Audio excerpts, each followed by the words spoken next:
따라하시죠. 오래 참으라. 조윤재의 수필 은근과 끈기에 보면 은근은 한국의 미요, 끈기는 한국의 힘이라고 말하고 있습니다. 조선 후기 학자 이항로는 이런 말을 했습니다. 공부함에 있어 가장 두려운 것은 오래 견디지 못하는 것이다. 오래 견딜 수 없다면 아주 작은 일조차 해낼 수 없다. 그래서 공부는 머리로 합니까? 엉덩이로 합니까?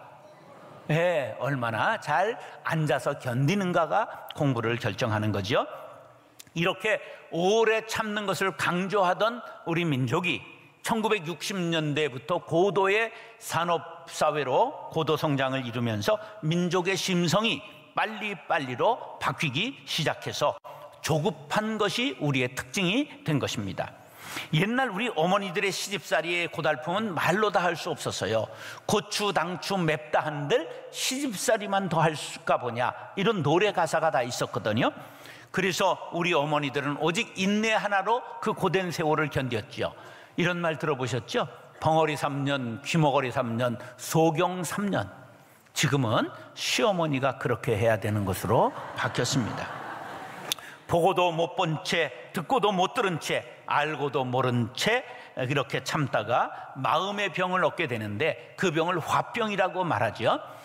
억울한 일을 당했거나 한스러운 일을 겪으며 화를 사귀지 못해 생긴 몸과 마음의 여러 가지 고통에 대하여 우리나라 민간에서 사용되는 병의 이름, 이것을 국제의학에서 전부 화병을 공식적으로 한국인에게 있는 병이라고 공식화했습니다.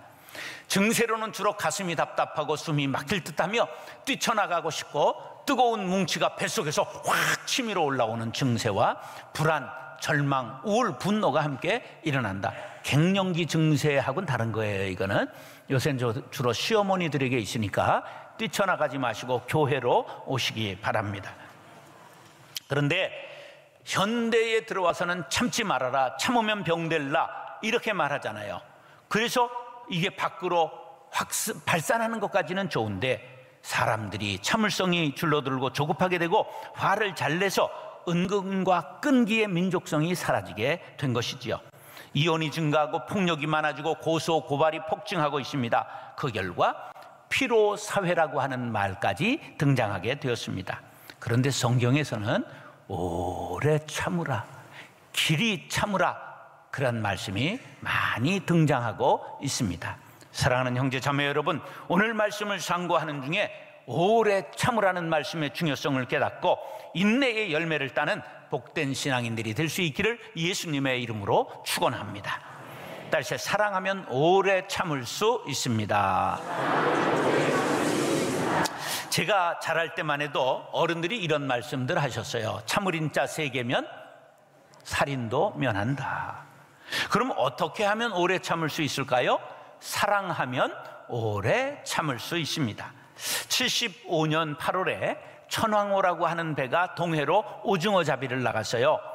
그랬다가 돌아오지를 않는 거예요. 나중에 알고 보니까 북한 경비정에게 납포돼서 이제 북한에 끌려간 겁니다. 선원 30명인데 한 명도 돌아오지 못했어요. 22년이 지난 1997년 어느 날 김영기 할머니라고 하는 분한테 편지가 한 통 왔는데 그 편지가 북한에 체포되어 간 아들에게서 온 거예요. 새들도 남북을 자유롭게 왕래하는데 하늘만 쳐다보고 가지 못하는 것이 참 한스럽습니다. 이런 편지가 왔는데 아들의 필적이 분명했습니다.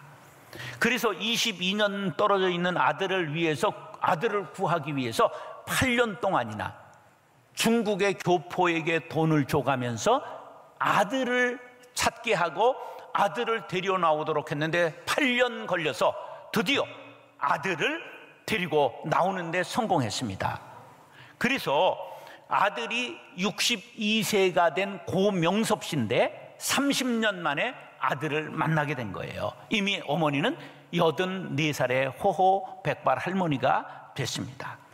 하루도 아들을 위해서 쉬지 않고 기도했더니 그 사랑의 간절한 기다림이 아들을 철의 장막으로부터 구원할 수 있었던 것입니다.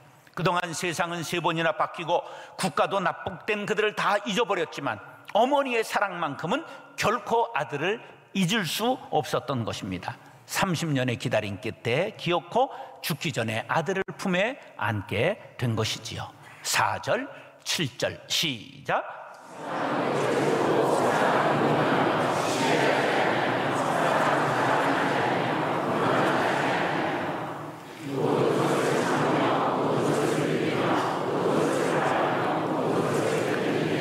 사절에 사랑은 오래 참고 사랑의 속성을 시작했는데 7절에도 보면 모든 것을 참고 모든 것을 견딘다고 3번을 인내를 강조하고 있습니다. 사랑의 속성 중에 제일 중요한 게 뭐라고요? 인내, 오래 참음입니다. 자, 4절에 오래 참고라는 헬라어는 마크로 디메이라고 하는 말인데, 마크로는 오래라는 뜻이고 디메이는 노여움이에요. 상대방의 나쁜 감정이나 노여움에 대하여 오래 참는 거예요. 그 다음에 7절에 참으면은 스테고라고 하는 말인데, 지붕이라는 스테게에서 온 말이에요. 그러니까 보자기로 덮는 것처럼, 지붕으로 덮는 것처럼 상대방의 허물을 덮어주는 것, 자신에게 해를 입힌 자를 너그러이 용서하는 것을 참는다, 스테고, 그렇게 말하고 있습니다. 7절 마지막에 견디는이라는 휘포메네이라는 말인데, 용감한 군인처럼 담대한 마음으로 인내하며 계속 전진하는 거예요.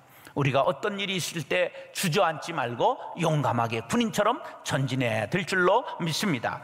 보통 사람들은 핍박당하고 고난당하고 억울한 일 당하고 무시당할 때 미운 감정을 꼭꼭 눌러 담습니다. 그러면 그것이 결국은 폭발하게 돼서 되로받고 뭘 웃은다고요? 말로 주게 되는 것이니까 복수와 원한이 끊임없이 돌아가게 되는 세상이 되고 마는 것입니다. 그러나 사랑하는 사람은 이를 갈면서 고난을 견디는 것이 아니라 포용하고 관용하고 용서하고 견디기 때문에 인격이 변하게 되고 영적인 사람이 되고 하나님의 섭리를 발견하고 요셉과 같이 형들을 용서할 수 있게 되는 것, 이것이 바로 사랑의 법칙입니다. 우리가 북한을 대하는 태도도 그러해야 됩니다. 저들이 속이고 기만하고 억지 부리고 약속을 어기고 못된 짓을 골라 하지만, 저들이 미움의 대포를 쏠 때 우리는 사랑의 원자탄으로 응수해야 될 줄로 믿습니다. 이번에 부흥사 이름이 누구라고요? 어디서 많이 들었죠? 북한에 오래도록 억류당했잖아요. 근데 이 목사님이 세계에서 가장 북한을 많이 도운 분이에요. 100번 이상 갔다고 그래요, 북한을. 그리고 엄청난 돈을 갖다가 줬어요, 모아다가. 그런데 그를 붙잡아서 강제 노동을 시키고 해서 20kg가 빠졌잖아요. 그런데 그가 풀려나와서 처음 한 말이 뭐였느냐 하면, 나는 북한을 미워하지 않습니다. 야, 이분이 성자구나. 그래서 저희가 부흥에 초청하게 된 겁니다. 여러분, 이번 부흥에 예수님 닮은 성자를 보게 될 줄로 믿습니다. 그러한 때에 하나님께서 권세와 방법으로 평화와 통일을 허락해 주시는 것이지요. 왜 그렇게까지 참아야 하냐고 물어야 한다면, 하나님께서 길이 참으시로 우리가 구원을 얻었기 때문입니다. 로마서 9장 22절 시작.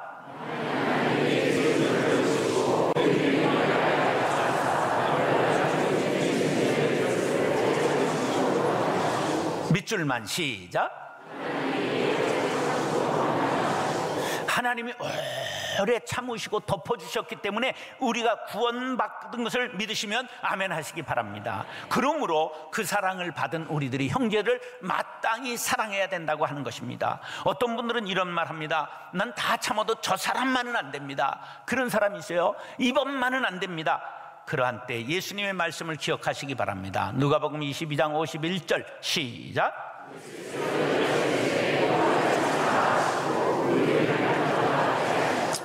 예수님을 체포하려고 사람들이 둘러쌌습니다. 베드로가 칼을 뽑더니 그냥 휘둘렀는데 대제사장의 종 말고가 귀가 뚝 떨어졌다는 얘기예요. 얼마나 날쌘 건가 보니 귀를 자르겠어요. 그런데 그때 귀를 만져서 고쳐주시면서 예수님이 하신 말씀, 이것까지 참으라, 십자가까지 참으라, 죽음까지 참으라. 여러분들 꼭 시시까지도 참으시기 바랍니다. 그 누구도 참으시면 여러분들 우리가 깊은 은혜에 들어가게 된다는 것을 믿으시기 바랍니다. 결국 칼이 있는 것 같아도 사랑이 승리하게 되는 것을 가르쳐 주신 것입니다. 사랑하는 형제 자매 여러분, 사랑의 힘은 용서하고 참을 수 있게 만듭니다. 예수님의 사랑을 본받아 그 누구라도 미워하지 않고 용서하겠습니다. 다짐하시기를 간절히 바랍니다. 오래 참음으로 승리하는 우리 모두가 될 수 있기를 예수님의 이름으로 축원합니다. 따라서 목적 중심의 삶을 살 때 오래 참을 수 있습니다. 저는 젊은 시절 싸움닭같이 살았습니다. 구습을 타파하고 부정부패를 척결하고 기득권을 부수고 독재 정권을 타도하고 껍데기는 날려버리고 새로운 시대, 새로운 정신, 새로운 세상을 만들어야 된다고 외쳤습니다. 독재 정권뿐만 아니라 기성세대, 심지어 낡은 교회의 관행을 전부 깨뜨려 버리고 새로운 교회를 만들어야 된다고 생각했습니다. 그때 삶의 목적이 개혁, 변화, 새로운 세상, 새로운 교회였습니다. 생각이 그랬으니까 투쟁도 많이 했고 여러 사람을 쫓아내기도 하고 정의의 사도처럼 행동한 적이 있었습니다. 그러다가 43살에 교회를 개척하게 되었는데 하나님께서 저에게 여러 가지 깨우쳐 주셨습니다. 그래서 이런 설교를 지금 연속으로 하게 된 것입니다. 주다가 망해도 성공이다. 싸우면서 할 만큼 좋은 일이란 없다. 형제를 위해 죽는 것이 마땅하니라. 내가 죽어야 교회가 산다. 부드러운 뼈를 꺾느니라. 오래 참으라. 마음을 넓히라. 겸손 또 겸손 그리고 겸손. 지금 시리즈로 우리 교회의 정신을 이루고 있는 하나님께서 제게 주신 말씀을 연속 설교하고 있는 중입니다. 그래서 크게 이런 말들을 외치며 목회에 적용했습니다. 그랬더니 제가 감화되고 변화하기 시작했습니다.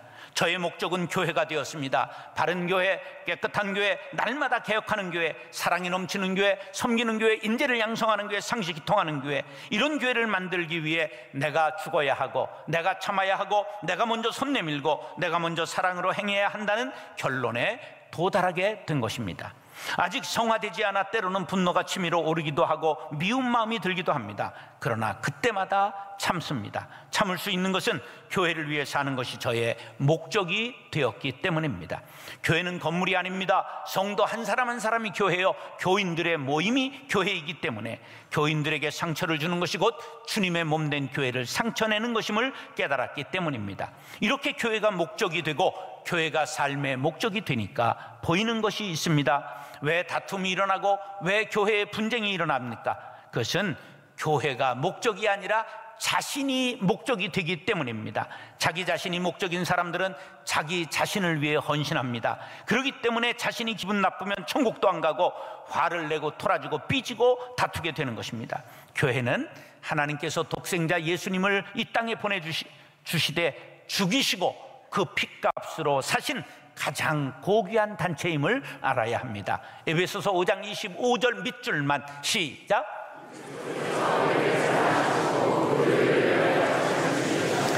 사도 바울은 이것을 깨닫고 오직 교회를 위해서 살았습니다. 복음 전하고 교인들이 모이면 그곳에 교회를 세우고 그것을 또 후계자를 삼아서 넘겨주고 또 다른 곳에 가서 교회를 세우기 위해 그렇게 목숨 바쳐 일했던 것입니다. 그의 목적이 교회였기 때문입니다.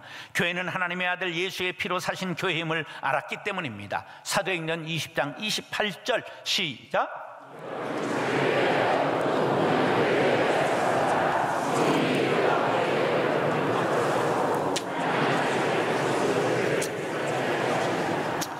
교회는 하나님이 자기 피로 사신 교회라는 것을 꼭 기억하시기 바랍니다. 자기의 아들 예수님의 피로 사신 값진 교회라는 것을 꼭 기억하시기 바랍니다. 교회가 여러분의 삶의 목적이 될 때 교회는 여러분들에게 축복의 통로가 될 것입니다. 여러분의 삶의 의미가 될 것입니다. 토마스 아퀴나스는 신학대전에서 교회에 대한 귀한 정의를 내렸습니다. 시작.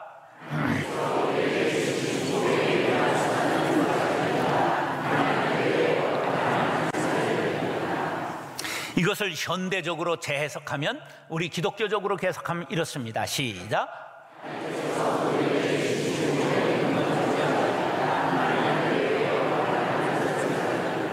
목사들 중에는 그것이 알고 싶다에 나오는 엉터리 목사도 많고, 그런 분들이 있기 때문에 목사는 축복의 통로라는 말을 빼고서라도 교회가 우리의 축복의 통로라는 사실은 마음에 깊이 새기시면 좋겠습니다. 이런 말씀이 새겨지면 교회가 여러분의 삶의 목적이 되고 의미가 될 수 있을 것입니다. 5절, 6절 시작.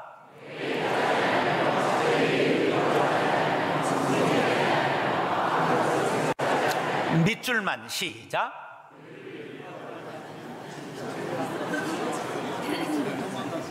오절 6절 밑줄만 시작. 교회가 삶의 목적이 될 때 비로소 자기의 유익을 구하던 삶의 목적이 바뀌게 될 것입니다.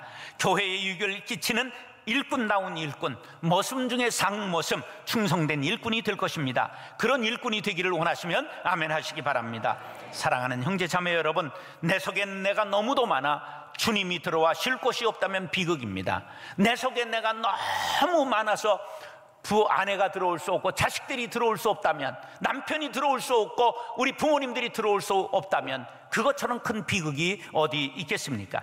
자기 자신의 유익을 구하지 않고 바른 교회, 좋은 교회, 주님이 원하시는 교회가 목적이 되어 모든 것을 참고 교회를 아름답게 만들어가는 일꾼들이 될 수 있기를 예수님의 이름으로 축원합니다. 따라서 소망이 있을 때 오래 참을 수 있습니다. 8.15 해방이 가까워올 때까지 조선이 독립할 수 있다는 것을, 일본이 망하고 조선이 독립할 수 있다는 것을 믿는 사람이 거의 끊어지게 됐습니다.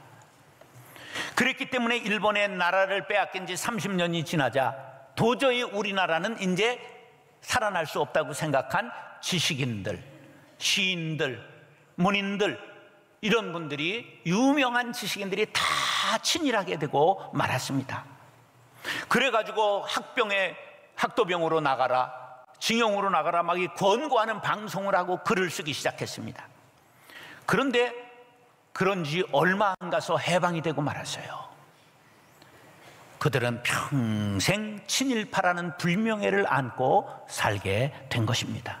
육당 최남선, 인천 김성수, 춘원 이강수, 노천명, 김한란, 모윤숙, 미당 서정주, 윤치호 등등 수많은 인물들이 친일 행적 때문에 그들의 작품이나 중요한 업적이, 엄청난 업적들이 다 묻혀버리고 말았습니다.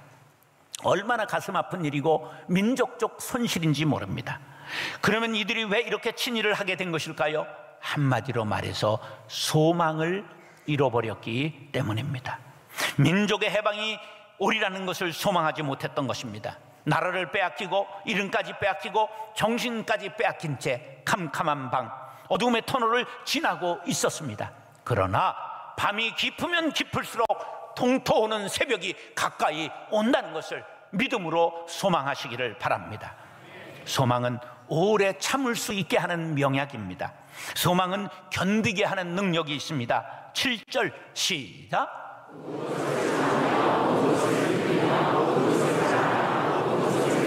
밑줄 시작. 여러분, 모든 것을 믿고 바라시기 바랍니다. 소망하라는 말입니다. 소망은 인내를 불러일으킵니다. 모든 것을 믿고 바란다는 말씀은 희망 중에 거하라는 말씀이요, 바란다는 말씀은 소망을 잃지 않고 마음에 등불을 켜고 기다리라는 말씀입니다.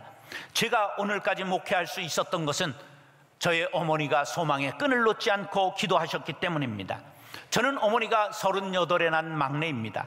막내라 버릇도 없고 철도 늦게 들었습니다. 어머니가 69에 돌아가실 때 저는 신학대학원에 떨어져 재수하고 있는 재수 없는 사람이었습니다.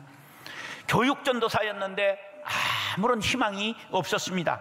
그러나 어머니는 한 번도 저의 장래에 대해 희망의 끈을 놓은 적이 없습니다.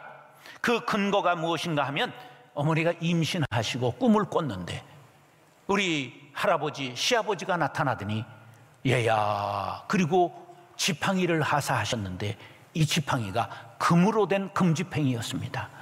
제가 이래봬도 어렸을 때 별명이 금지팽이입니다. 그런데 어머니 돌아가실 때까지 제가 나무 지팡이도 되지 못했습니다. 그래도 어머니는 한 번도 실망하지 않으시고 새벽에 2시간씩 자녀들과 나라를 위해 기도하셨습니다. 교회를 위해 눈물로 기도하셨습니다. 그 기도와 소망이 저를 목사 되게 하시고 목회로 이끌어 가신 것입니다. 다 같이 시작.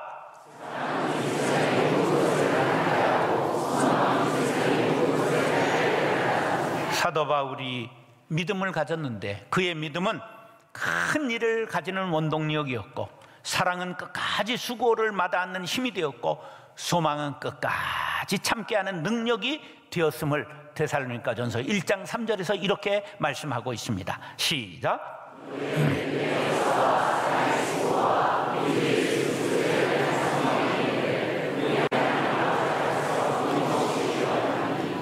여러분 가정에 어둠이 있습니까?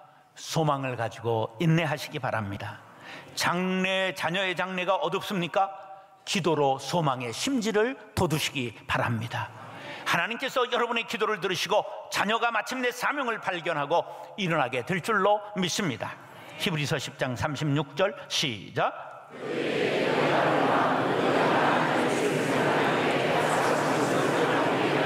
참는 자에게 반드시 하나님의 약속이 있음을 말씀하고 있습니다. 로마서 2장 7절 시작.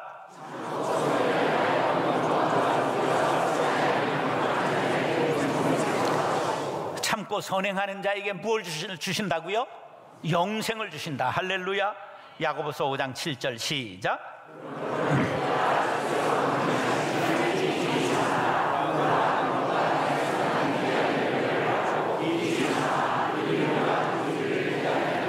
소망하며 길이 참을 때 반드시 열매를 맺는다고 야고보 사도는 우리에게 희망을 주고 있습니다. 갈라디아서 6장 9절 시작.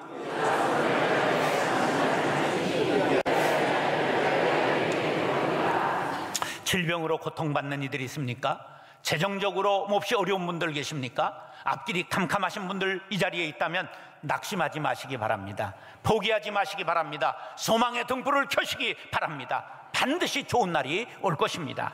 열매를 거두게 될 것입니다. 사람은 한치 앞도 못 볼지라도 하나님은 천리를 보신다는 것을 기억하십시오. 우리의 장래를 이미 계획하고 인도하고 계십니다. 소망은 우리를 하나님의 장래 계획으로 인도하는 길잡이입니다. 제 친구 중에 아주 영국 신사와 같은 목사님이 계십니다. 제가 미국에 부흥회를 한 10년 전에 갔는데 이 목사님이 찾아왔어요. 밤중에 찾아왔어요. 정 목사, 미국 목회가 너무 어려워. 나 한국에 담임 자리 하나 소개해줘. 그러고 같이 기도하고 전 한국으로 왔어요.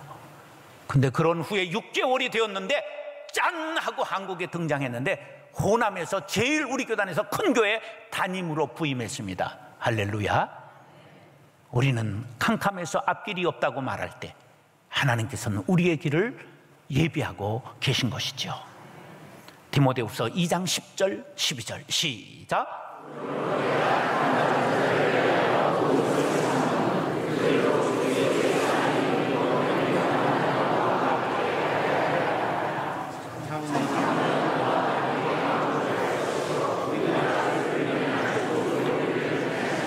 참으면 뭐 한다고요? 와, 참으면 뭐 한다고요? 왕과 같은 제사장 될 줄로 믿습니다. 사랑하는 형제 자매 여러분, 힘든 일이 있습니까? 캄캄합니까? 어려우십니까? 소망의 등불을 켜고 인내하시기를 바랍니다. 길이 참아 구원과 영광을 얻고 왕같은 제사장들이 될 수 있기를 예수님의 이름으로 축원합니다.